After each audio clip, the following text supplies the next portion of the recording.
It's 2023, and here are 3 tips on how to improve your thinking. The first thing is thinking on paper.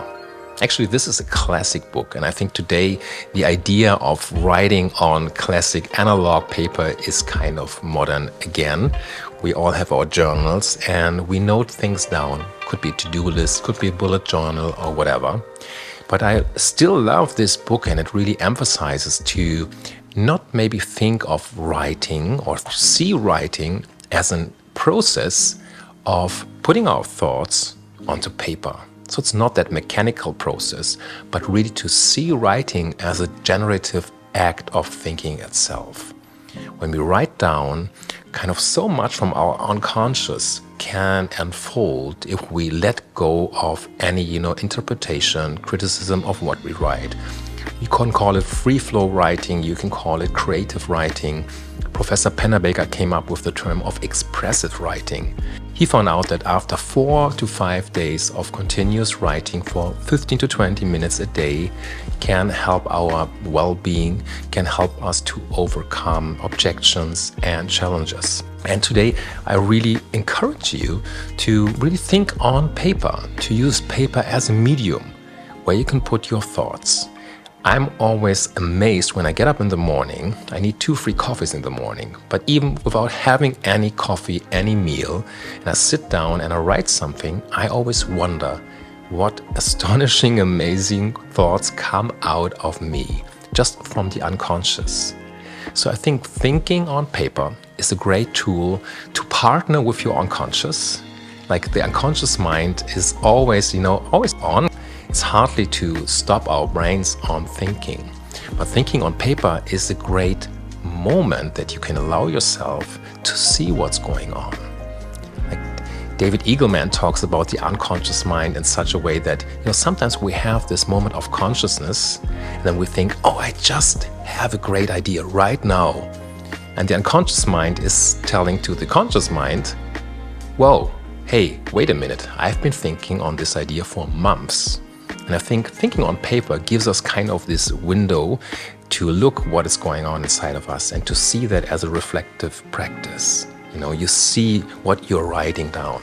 So these are my journals from last year. There are some more that are from the last months, and I can go through them and see what I've been thinking on. So there are some concepts in it. There are some ideas in it.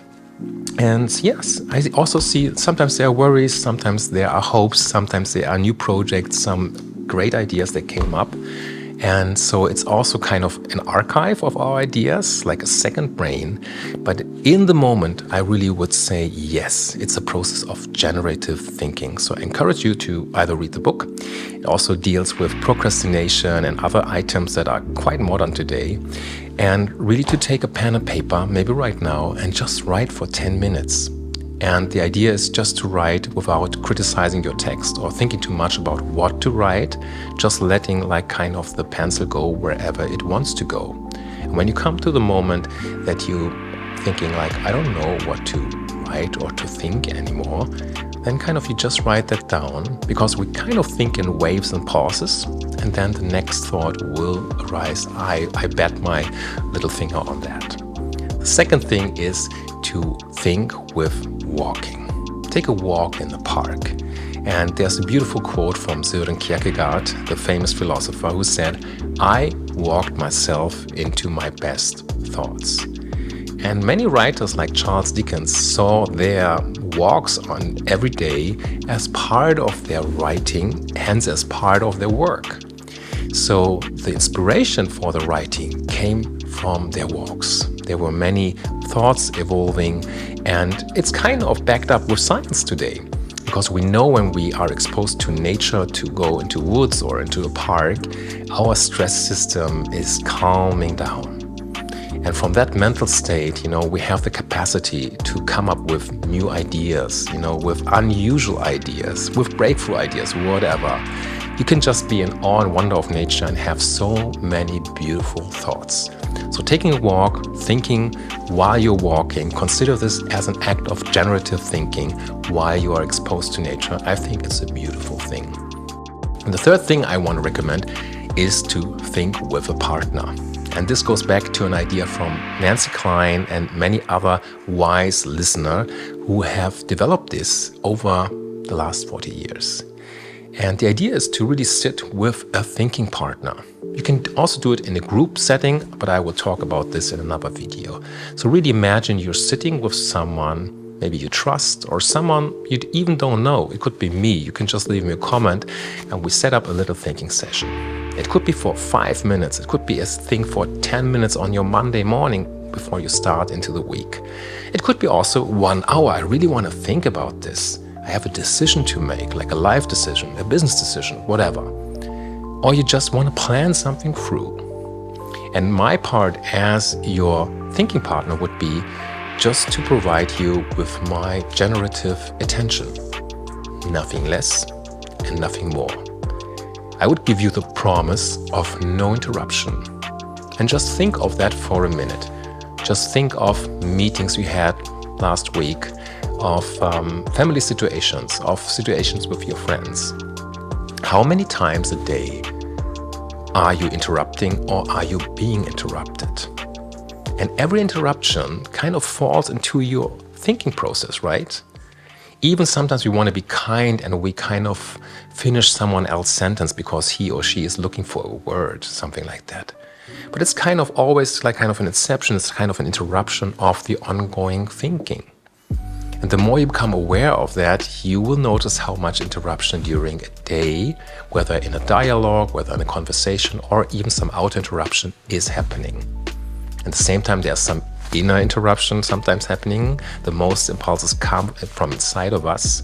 So sometimes we are kind of bored. We are not really paying attention. So what I would promise in a thinking session is to give you my fullest attention. And I would just ask you the most simple question. I think it's a beautiful question. What do you want to think about? And what are your thoughts? And then I will remain silent. Maybe at the beginning you are silent because you're thinking for yourself. Maybe you want to write something down. Everything is kind of loud. You can even walk around.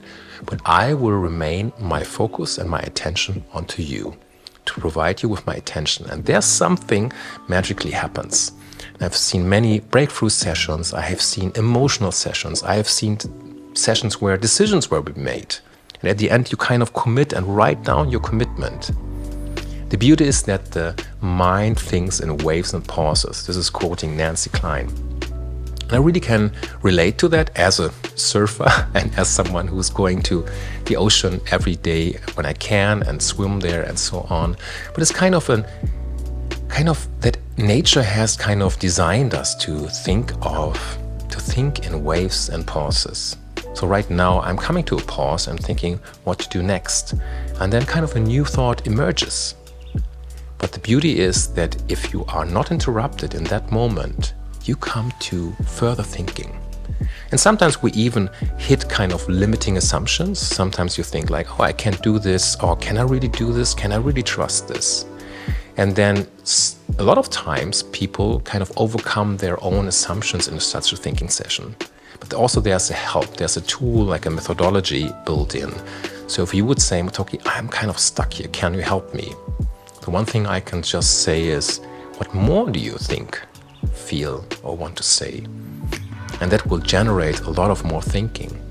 But also if you really come, let's say, to a full stop into your thinking, I'm having here like a block. Something is like stopping me to think beyond that. I could ask you, what is a limiting assumption? And then there's a technique to replace that limiting assumption by a liberating assumption. And this is beautiful because then you can do your own thinking.